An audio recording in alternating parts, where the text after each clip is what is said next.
welcome to EnergyTech Essentials from the Net Zero Technology Centre. I'm Edward, and today we're going to be exploring another one of those core topics. If you're an energy tech founder, maybe you've started your business already, there's a number of key parts of building an energy business. And over the course of these episodes, we're hopefully going to dive in to some of our valued partners' insights to some of the essential parts that it takes to build an idea to hopefully a global company. And today is all about managing your intellectual property, because one of the core parts of an energy technology business is often some amazing invention or some novel intellectual property that you developed, but getting it right can be challenging. So we're joined today by David Murray. How are you today, David? I'm very well, thanks, Edward. Excellent. Well, David's a partner at Marks&Clerk, who have been involved with the TechX program since cohort 1, I believe, David. Is that right? That's right. Yep, 2018.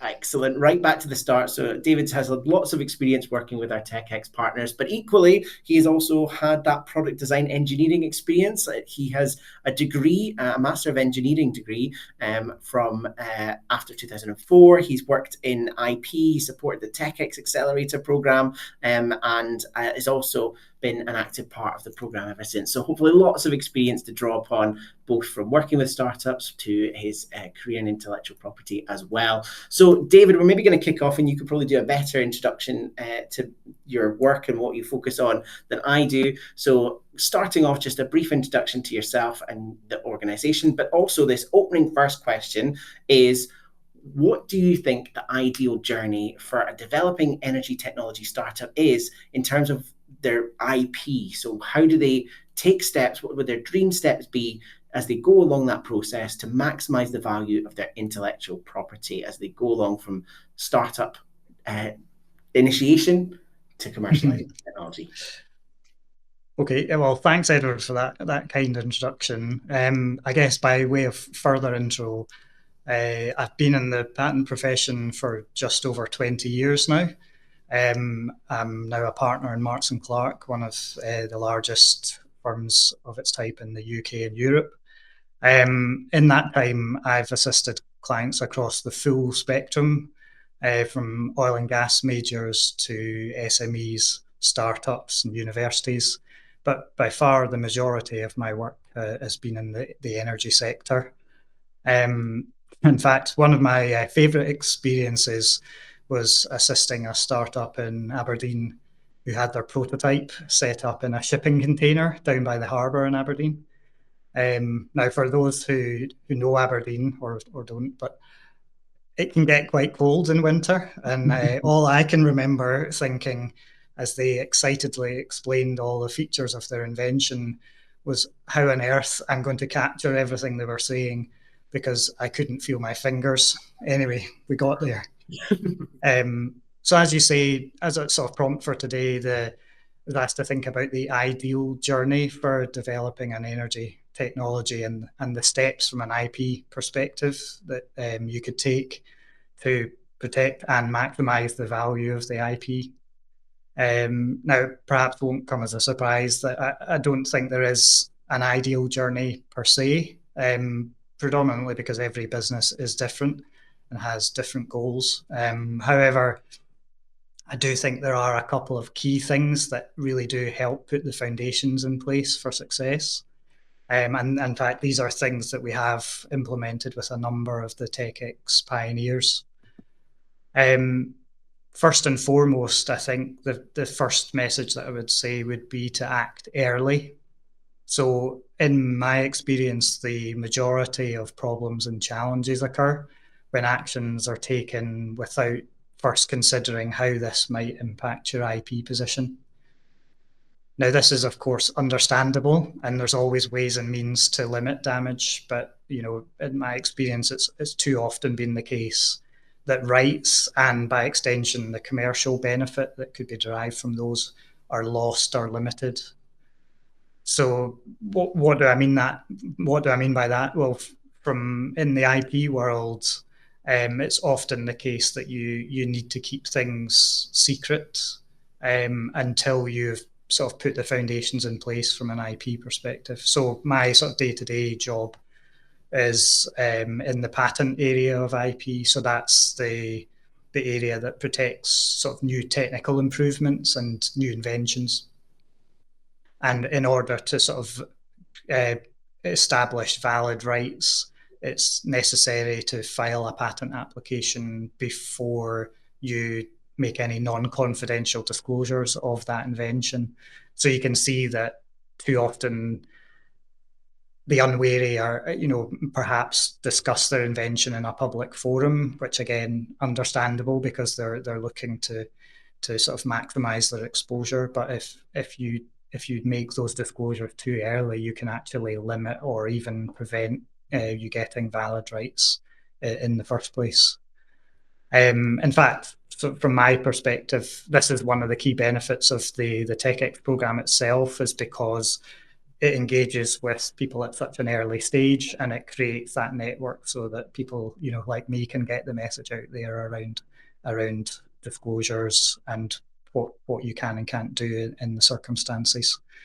So just by way of example, there's a couple of examples there actually that one of the TechX cohort from, I can't remember which one, it was a couple of years ago, just through an introduction, even actually before the TechX program started, we were sort of able to have conversations with the founders, and we actually sort of took the initial step of getting a patent application on file, just very, very early stage. But that then gave them the springboard to sort of have those sort of conversations through the TechX program and really push, their exposure and contacts with, potential investors and customers, knowing that they'd set the correct foundation in place.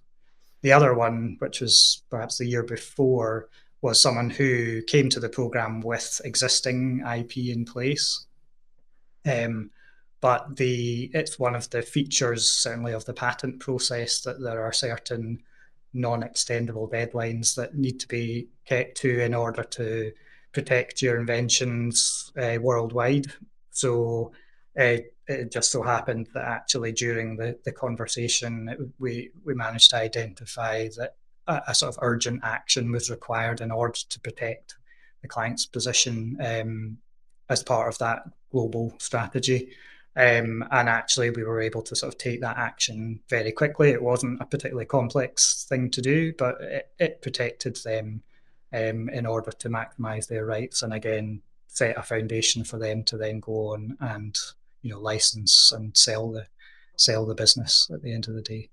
I think just again, with any sort of conversation with startups and SMEs, it's very much that IP is a commercial tool. It's you really need to sort of set realistic expectations of what you can do, and that's probably the most sort of easiest way to secure your position.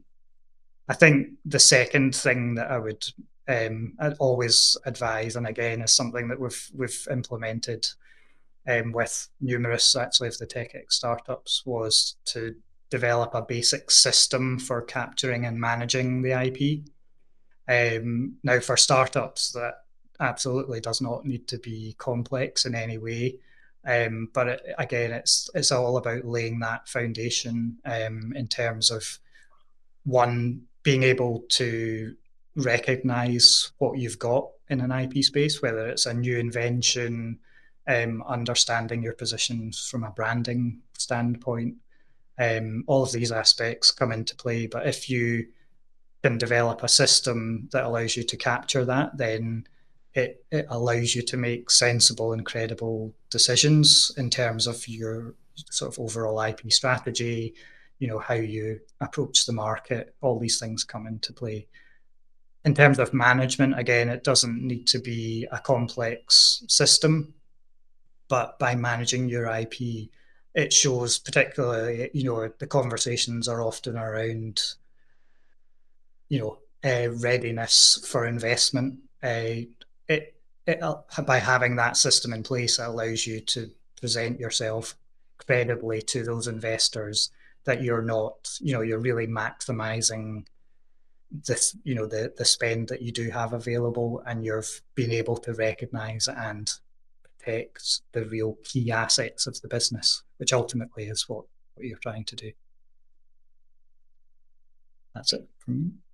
Whoa, excellent, really interesting. And I think it's useful to see that there's a lot of TechX startups who've been on that exact same journey and faced some of those challenges. So maybe taking it right back to the start for and maybe use the lens of a university spin out, because it probably comes with a little bit more IP complexity, or early stage founders who are maybe coming from that background.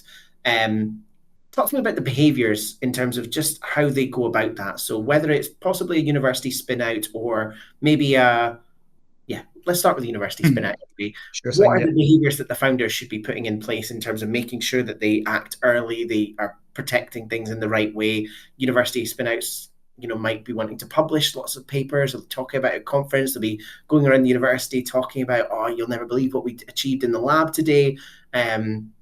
What behavior should founders start instilling to protect their IP longer term? Yeah, so I mean, I guess from my experience, we work with a lot of university clients, and there is always a perceived tension, if you like, between the metrics for disclosing or publishing papers within a university environment. That is the metric by which people are often judged. And there's a perceived tension between that and IP in terms of, as I've mentioned at the beginning, disclosing the invention or the technology too early. I think the answer to that is very much it's simply a timing issue. So it's having the wherewithal that you understand that it's perhaps put the IP hat on, if you like, before you make the sort of decision or the go ahead to publish a paper. It's not that you can't publish a paper. That's absolutely not the case. But obviously, if it happens often that if there has been a paper published, that can limit IP rights, or even not blow the invention out of the water in terms of its IP value. So I think it's just having the conversation again. Point number one is to have those conversations early enough that you can then make sensible decisions. It could be that through that conversation or through that process, the decision is not to file a patent application. That's a perfectly, it could be you go down a different route via trade secrets, but obviously if you are looking to publish, then it is something to think about before making that sort of, again, pressing the button to publish. I think the other aspect that comes into play with university derived IP is often around ownership. So again, I speak mostly from a sort of patent perspective. The essentially rights in inventions start with the inventor or inventors, so the people who actually have that light bulb moment and derive the invention. In most cases, certainly from the UK, the rights in those inventions then flow from the inventors to, for example, their employer is the typical example there. So depending on the nature of the inventor's relationship with the university, so if it's undergraduate, it's often the case that inventors own their own IP. Postgrads and onwards, which is often the sort of university engagement that we see through TechX. The IP is, those people are treated as employed by the university, so there has to be some form of agreement or relationship in place and that governs what happens to the IP, whether it's through licensing or the startup can actually own the IP. Again, it's having those, again, sorry to speak about the same thing, but if those conversations are had early enough, you can develop the framework that governs what happens, and you don't have your tech pioneer or your startup doing all the hard yards in terms of getting their business to a certain point where it's attractive to an investor, and then the question of ownership around who actually owns that IP is asked, and there's not a credible answer to that. So I guess what I'm saying is it's not necessary that a startup will own the IP, but there has to be some form of relationship with the IP owner in that case, whether it's, as I say, an exclusive license or some form of relationship there. I think it is important. It's a lot of the entrepreneurs that we work with that maybe come from a university, their technical brain maybe takes over in some sense, and they're kind of just passionate about the technical innovation, the science, and actually there is a, yes, we want to turn this into a startup, but it's almost like, well, it's not the shiny thing, yeah, we'll just keep going with it, and kind of balancing what the consequences of that could be, because we often see sometimes understanding what your university or institution's IP policy is like, even as you're doing that fundamental research, could be quite useful, because some universities can have more generous and more complicated kind of IP ownership stakes that they might be taking, and how will that impact future investments. And then maybe you've touched upon this kind of, if there is an early disclosure or a paper published or a bit of naivety in the way that IPs, what can happen? So if you do, then they spin out, they've got their company, they then go, oh, I did actually publish on our website, or I've got a few social media posts up, or I went to that conference. From an IP point of view, is that game over, or typically what can happen next if there has been some naive publishing of some sort? Yeah, good question. So just to give a bit of sort of background, the reason why we sort of talk about non-confidential disclosures being problematic is that within the patent space, essentially when you're looking to protect an invention, you file a patent application that is filed with the patent office, and they apply a test to determine whether or not you should be granted a patent. Now, the test there is, number one, is your invention new or novel, as we would call it in our world. And the second stage is what we call inventive step, or non-obviousness in the US, they call it. So that is recognizing that you've got something that is different to what's gone before. Is it sufficiently, does it have technical advantages that merit granting a patent, which is effectively a monopoly that allows you to control what happens to the technology. So that's the test that is applied. Now, that first stage of novelty, the question is, has there been any non-confidential disclosures of the invention before the patent application was filed? So you can imagine that if there has been a disclosure, then that is what we would call prior art that can limit or prevent patents being granted, which obviously, if it's a key asset of the business, that can be a problem. So to answer the question, in some circumstances, if the disclosure gives basically the whole game away, then yes, it can be extremely damaging to the business. But actually, in probably the vast majority of the cases that I've, certainly in my experience, there's questions around what was disclosed and how it was disclosed. When we talk about disclosures, it's described as an enabling disclosure. So in other words, does that disclosure give the game away? Does it tell you how exactly the invention is put into effect? And a lot of the discussions that we have with TechX pioneers is often, what can we disclose? Because often the case is you can discuss, the invention, recognizing that there is a kind of spectrum of risk, if you like, in there. But it's often the case that you can still disclose some information relating to an invention without it being overly damaging, if at all.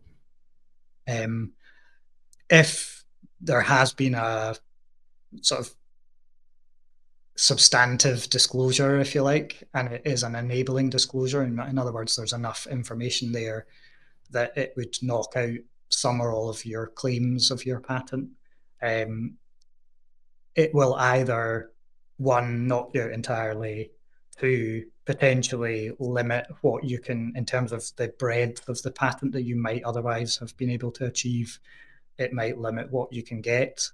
And the sort of, yeah, nuclear option, if you like, would be that actually often with startups, SMEs, they're continually developing the technology and there's IP in those developments. So it's often that would be where we would look at capturing those developments and building some IP protection around the, if you like, the more developed solution, albeit narrower in scope, but still potentially valuable IP in there. Interesting. Yeah, we get that question quite a lot from TechX, and the Indeed, terrible I have cheesy to. analogy I tend to use, which I hope is vaguely accurate, is at least when they're talking to TechX, is it's like a recipe. We want to know what the cake is, what flavor it is, if it contains nuts. So we kind of need to get a sense. You can't just say a pudding. We vaguely need to know what it is and if we're going to like the taste of it. But we shouldn't get the recipe. We shouldn't know the quantities. We shouldn't know the steps it should take. That is the super confidential stuff, but you should be safe enough to tell us this is what it's roughly going to be like. Exactly right. Yes. I mean, it's so.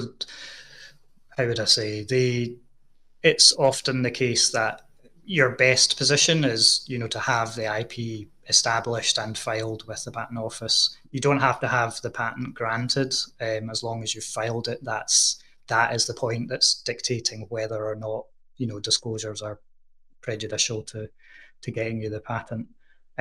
So that would always be your sort of ideal position, but often we don't work in the ideal. So it's for budgetary reasons, or we're talking often about early stage ideas, that it could be that you just have to sort of decide. Again, what I would usually say actually would be, if the disclosure is equivalent to your broadest claim that you might have in your patent, then that's going to knock that claim out. In some circumstances, you might just be able to talk about what it is without saying how it does it. That's to your kind of recipe idea. But I guess you can imagine that in some instances, new inventions are so new, if you like it, within a particular sector area, that even saying what it is potentially problematic. So yeah, I mean, I can't remember how many. We always have this discussion with all of the TechX pioneers largely. So yeah, it's an interesting area, and it's something that is very much unique to each individual business. It really is. So imagining we've kind of gone through that spin out process. They've spoken to the university. They've hopefully got some early stage advice. They've kind of got that planning. The next piece is maybe their TRL 3 or 4 sort of stage. They've hopefully engaged with you at some point, but they are in the process of building and developing that technology. And as you've outlined, it's changing quite a lot. They're learning every single day. It's not finished yet. So they know they want to protect what they're doing. Two bits of this question, which might be complicated, is one, just what's best practice in terms of that sort of documentation you spoke about, the system to capture, what should that look like? Because that's not only to help them file things themselves, but equally to protect against disputes. I think is it Ed Sheeran, his music has been challenged over copyright a few times, and he now records every single recording session he does and keeps a recording of it, so that if he's ever challenged to say, you've used a sample or you've been inspired by something else, he can tell you the exact creative process. Maybe that's to an extreme, but how does that work in an energy tech environment? How much do you need an evidence base to protect yourself? And equally, how much do you need an evidence base to then apply and get either a patent or a design right or a trademark, etc.? So I guess engineers and scientists are pretty good at sort of documenting their invention from a technical standpoint generally. So it's often my sort of input there is very much around how do you translate that into, an IP capture and management database strategy, whatever you want to call it. I mean, certainly a lot of the people who have come from industry or from academia, they're used to some systems in terms of, IP capture management, in terms of, invention capture documents. In a sense, that's for those who don't know, that's essentially just a 2 or 3 page document that has certain headings that allow you to sort of synthesize all of that technical detail into something that an IP attorney can use potentially to file. I think my overarching point around the system is actually not to generate lots of IP to file necessarily. It's actually the capture stage is important because of what we were talking about in terms of capturing developments, because there is potential value. And it's often the case that people will file a patent application, file and forget, effectively. They'll file their patent application and then work on the basis that because they've filed, they are now completely protected, forevermore.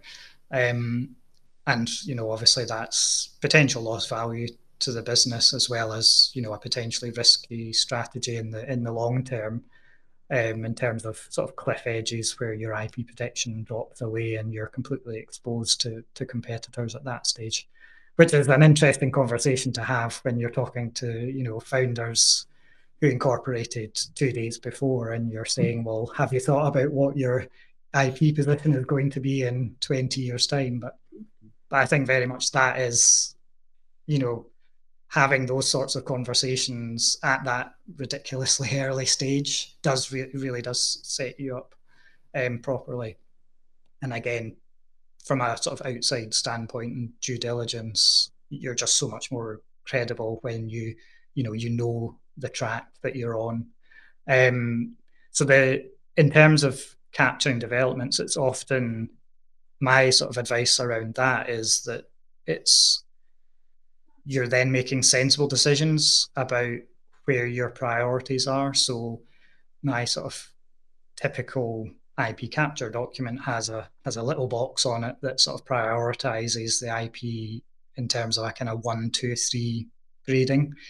So 1 is your sort of key asset. You have to do something about this right now, or else, you're potentially losing, a substantial part of the potential value in the business.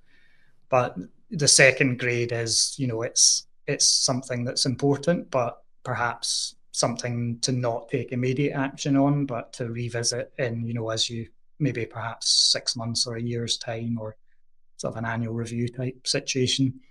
And the third one is essentially just recognizing that you've got something, you've identified a problem and come up with a solution, but realistically, as a startup, you're not going to pursue that through the patent process. You might make alternate decisions with that around trade secrets, for example.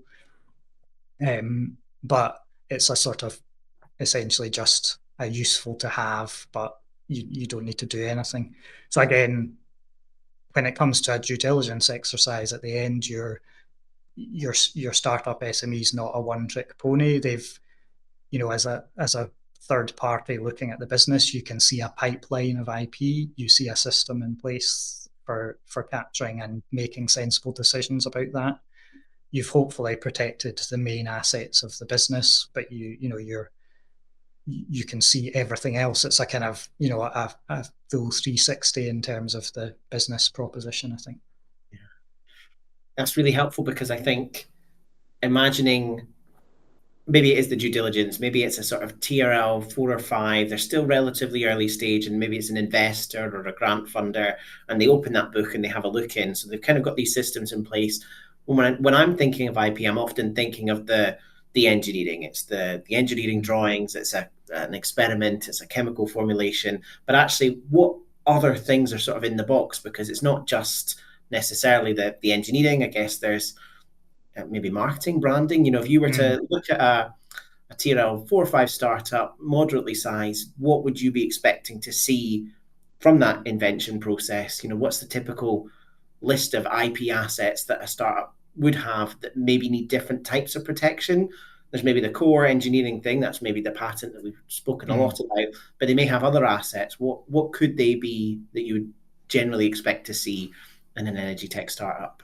Okay, so I guess there's lots of different flavors of IP, as if you'll probably remember from uh, our discussions before, but and each of those are doing slightly different things. They're as an overarching IP is there to sort of protect the business assets, whether it's new inventions, designs, branding, etc. All of those things. So each one has a different, flavor. Not the technical term, obviously, but the different flavor of IP. So the branding side is within the kind of trademark sphere. I think from a startup SME viewpoint, it's often the case that they will, perhaps starting from a technical background, they have maybe done some work in terms of developing that brand. And again, that's something that I think TechX is very good at in terms of pushing them along that line. The I think from my perspective, in terms of my experience of working with the TechX companies, the branding side is often actually more from a third party risk viewpoint. So by that, I mean making sure that the brand doesn't trip over existing brands of potential competitors or other people in the market. And there's again ways and means that we can do some fairly basic checks just to make sure that for example, the company name that they've chosen or the product name, which they are then going to spend a lot of time and effort promoting and sort of developing traction in the market, they're not then going to get a nice letter from a IP attorney saying you can't do that, which we've obviously seen. And actually, again, this is something that we've done through those initial discussions with the TechX pioneers. There's been, I think, at least two refreshes in terms of brand identity that I remember, where, again, 5 minute, really simple checks just to see what the lay of the land is from a branding standpoint, identified that actually there is, an existing mark in play that covers the same sort of technology area and service area. And the conversation has to be, is the company name based on something that's you're so entwined with that you simply won't, you won't countenance changing it. But actually the reality is it's, work with the TechX guys to come up with a new and probably improved brand identity to take forward. It doesn't cost you anything to do that, but it really does make a difference. Helpful. So at this point, I guess the startups that we're imagining at this stage, they've kind of got a mix. They've got some technical aspects, they've got some branding aspects, they've hopefully got this system of registering and tracking. Let's say the lab experiments are going well. They've had a few different versions of it, and they think they've nailed it. They've got the process working a few times now. They're now thinking, right, this particular thing we really want to patent. Talk us through that registration process. So there may be a client of yours, they're saying, oh, we're doing our experiments, and they give you a call. They say, David, actually, we think we've nailed this particular, piece of engineering work or piece of chemical or technical work. We want to go forward for the patent application. What happens next? How long does it take? What do they have to do? Just, I guess it will be lots of different scenarios, but generally, what does that process look like? Probably most likely for a patent, but feel free to, it could be trademark or a mechanism. So, I mean, I guess the root of all of this, all of the IP processes is a conversation with an IP attorney, whether it's patent, trademark, design, it's all the same. So essentially through that process, it's synthesizing, for want of a better word, all of that technical information in the case of a patent into an invention. So it's when we talk about inventions, there is a distinction there between the product or service that is actually being promoted within the market when we talk about an invention, we mean what makes it different, essentially what makes it different from what's been done before and why is it better. That's ultimately what a new invention is. So that initial conversation is very much having a discussion around what the USP, for example, is that you see, as the potential client sees around the product or service, what makes it unique, and that is often the key element that forms the basis of the patent application. That's the novel. In our world, it's novelty, but in the commercial sphere, it's often USP. So that's often the initial conversation. We can do some sort of background searching, for example, around what else is out there in terms of the prior art, as I mentioned earlier. But often it's the conversation might be that there is in most technical areas there will be some prior patent literature, or there will be something out there, whether it's disclosures or use cases, publications. There almost certainly there will be something out there. So it's trying to see where the boundary is between what's been done before and what the invention will look like, and how broad that potentially is. So obviously, if it's a new technology being introduced to a completely new sector area, then the potential could be for something quite broad in its scope. So therefore, there's a potential value add there, if you like, that the prior art probably doesn't come that close. But in the majority of cases, there will be something that is maybe in the same area or a parallel field or something like that. So that's, I think, the temptation is to overreact, actually, when you see the prior art. Yeah, exactly. And saying, well, okay, that, as you said earlier, though, does that blow me out of the water in terms of possibilities? But I think the general point there is that probably the vast majority of new inventions and patents derived from them are incremental improvements. So it's often a case of engineers like to come up with new and interesting ways of doing things, but they use existing methodologies. It's potentially just tweaks of existing combinations of features.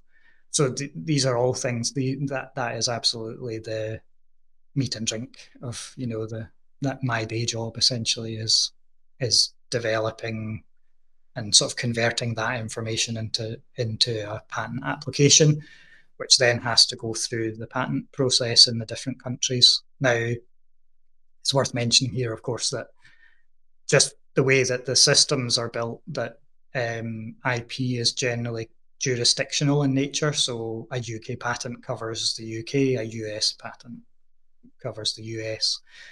So in terms of sort of your overall IP strategy, it's again sort of coming up with sensible decisions about where to seek patent protection, and that's where competitor analysis and things comes in. Looking at potential licensees and where they file their patents is another good sort of indicator of where you might want to sort of push your patents into those territories. Essentially, that's the examination. So as I said, you file an application, it goes through this examination process. Say fortunately or unfortunately, it's very much not a have you, well, in most cases, it is not have you filled the form out correctly. It is very much an argument, if you like, in most cases with the patent office, in terms of often as patent attorneys, we will try and capture an invention as broadly as possible in order to maximize, the potential scope and hopefully the value at the end of the day, and, prevent third parties from working around the patent easily. So we're trying to capture something broadly, but inevitably that means that they're potentially tripping over prior art from the patent office might cite. So there's that kind of back and forth with the patent office.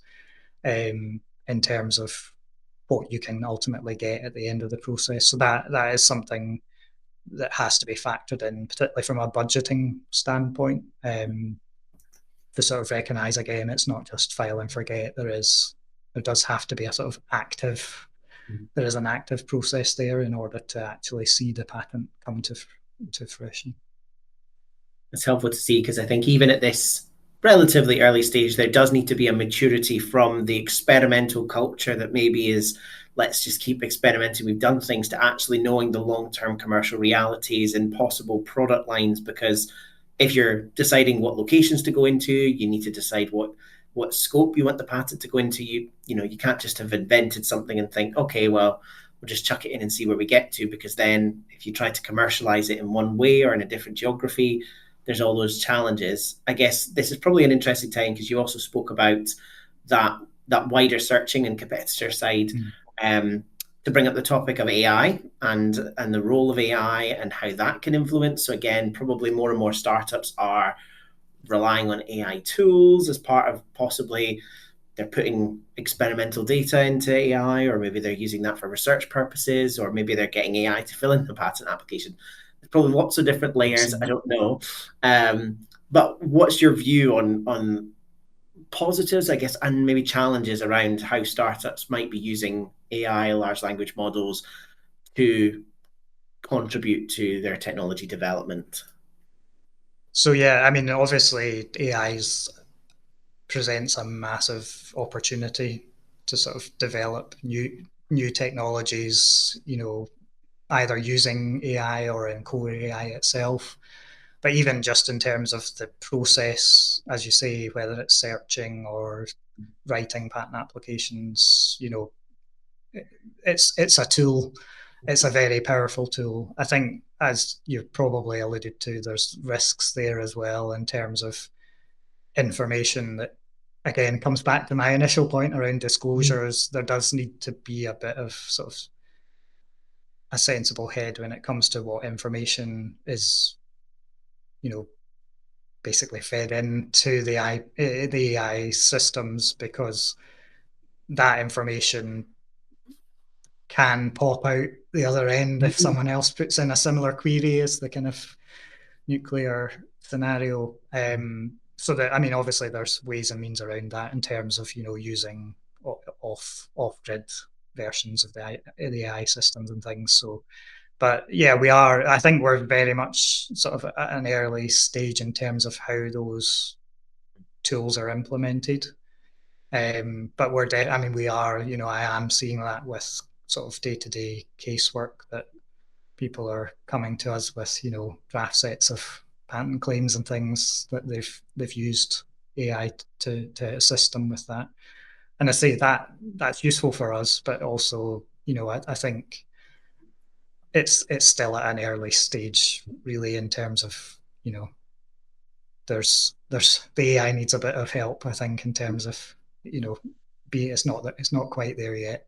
Yeah, and we trust it to be as accurate as we hope. And I noticed, I can't remember what websites it is, but there's a few more places now where I'm seeing things pop up where you're having to disclose this is an AI generated, piece of content or information. I guess, is the patent office, have you seen anything coming back in terms of their challenge to, is there patentability? If you go into an AI tool and you say, I'm looking for a novel type of material that could do A, B, and C, and actually it is able to do a simulation or come out with something, and it is the digital tool who's essentially done the inventive step, can you commercialize that? Is there, how do you validate that? I don't know. Maybe that's not so likely, and maybe I'm overestimating what AI could do. But we're at that point now. I think I should say that the AI part of the business is not my particular area of expertise. We have probably one of the largest teams that deal with that, so I'll blatantly not answer the question, I think. But we are seeing that. It's still, I think, the ghost is still, ghost in the machine is still, there is the human element there, I think, still, from my perspective, certainly from my experience, the AI is still being used as a tool that helps to accelerate the process, particularly. but it's not, it's not the inventor, basically. Yeah, it's not thought of it spontaneously. You just wake up one day and it's there just sitting in your computer. No, understandable. So maybe moving back to the functional process of these energy tech startups. So at this point, they're maybe in past the lab stage, they've got some of their patents filed. They're now maybe at that later stage of development. Now maybe what some of the challenges come up might be around partners, suppliers, customers. They're maybe doing site tests. They're maybe pulling on, I've got my demonstrator unit and I now want to partner with this big energy company and I want to use some of their data to feed into the process. Or, so what are some of the challenges around collaborations, partnership agreements, field trials, and how do startups handle IP at that stage of the process? Okay. So, yeah, great question. So, I mean, collaboration agreements are sort of, they would fall more within the sort of contractual solicitor. It's a contract at the end of the day. So that's sort of not my sort of specific area. But very much we talked about the disclosure side of things already. The collaboration is very much generally around ownership of what we would call background IP, so what people are bringing to the table. Each party is bringing to the table, and then foreground IP, which is, the outcomes from the potential collaboration. And you can imagine there's a wide sort of spectrum of what a collaboration is. In some cases, it might be that companies are approaching manufacturers, and there's maybe some design input in there, but that is something that, again, it comes down to what extent, that manufacturer might be proposing a solution to a technical problem. There's potential IP ownership issues around that in terms of, was it the employee of the manufacturer then who is actually the first inventor and owner of that aspect? So that's the sort of thing that, as from a risk point, companies want to make sure that essentially they have a framework agreement, around that collaboration to say, yes, as each party can bring its own IP to the party, but who is actually going to own any development IP out of the process? Whether it's well, obviously you want it to be your client at the end of the day, but often the case that I think the unwary will often, I think we always need to be mindful of joint ownership of IP has potential serious pitfalls around it, in the sense that either party can often exploit any inventions derived from the collaboration in their own right. So if that's potentially licensing one of your competitors as your SME, then that's a problem potentially. So yeah, it's something to be, again, aware of as early as possible. In other words, before you walk in, to have that initial collaboration discussion, there does have to be some groundwork in terms of contractual relationships around who owns the IP that is generated out of that. Again, the other side is maybe even beyond that. You're sort of looking at, I guess, due diligence and potential investors. I think the investor readiness question is very much just, trying to be in a position where you've hopefully protected your key assets, and as I say, have a system and a pipeline around, from a technical standpoint, have you captured what it is that you're looking to do? From a commercial standpoint, in terms of branding, have you taken steps so that you can benefit from the traction that you've gained? But then purely, obviously ownership issues. So that's coming back to your collaboration. Inventorship issues are, have you ticked all the right boxes when it comes to the due diligence exercise? Because the investor will ask those questions. So you need to have a sensible answer.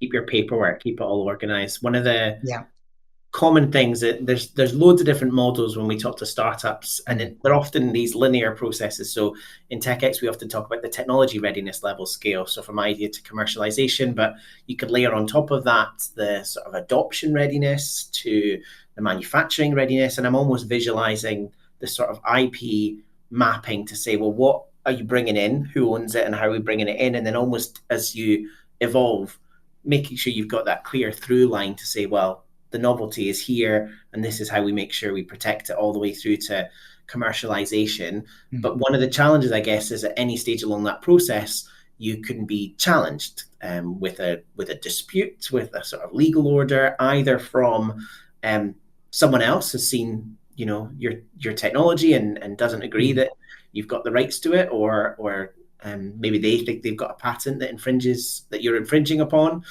And then I guess the other way around as well, and that there's possibly counterfeiting. If you haven't taken out some of these international patents in other territories, or you have done one of these collaboration agreements, or a collaboration without a very solid agreement, and there is a bit of IP that you want to challenge. So talk to me through, hopefully it hasn't come up too much, but in the startup world, disputes, how they're handled, what do startups do, what are the challenges? A bit of a big question, but hopefully it doesn't happen. Big question. So it's interesting actually that we're sort of 50 minutes into the conversation and we're actually only now sort of talking about enforcement, because I mean, one of the sort of initial points that I make around IP generally whenever I'm talking to sort of startups and SMEs, we talk about carrots and sticks. So essentially a patent is a right or a bunch of rights that allow you to stop other people copying, or exploiting something that's covered by the IP. That's what IP is, or at least it's one aspect of IP. So that's the stick, effectively. So that's your, rights to enforce. Now, the other side of the coin, which is what we've talked about mostly for the last 50 minutes or so, is the sort of the carrots, if you like. So the commercial benefits that you can derive from having IP. And that is an important distinction. They work in parallel, but it's, the question is always asked, I'm a startup. I'm never going to be able to afford, IP infringement, enforcement actions. And yes, that may be true. Obviously, you're looking at something that's potentially a valuable asset of the business. So you might have to take some form of action if you do identify someone potentially infringing. But, I guess at the end of the day, it comes down to, if it's a key asset of the business, you might just have to take that step. I think it's very unusual, certainly in UK and Europe, that you will be launching an infringement action and you'll be in court the next week. That's not really how it works. And often there might be some commercial negotiation that goes alongside that. I mean, in some cases, yes, absolutely. We have to write, cease and desist type communications to people to say, you can't do that.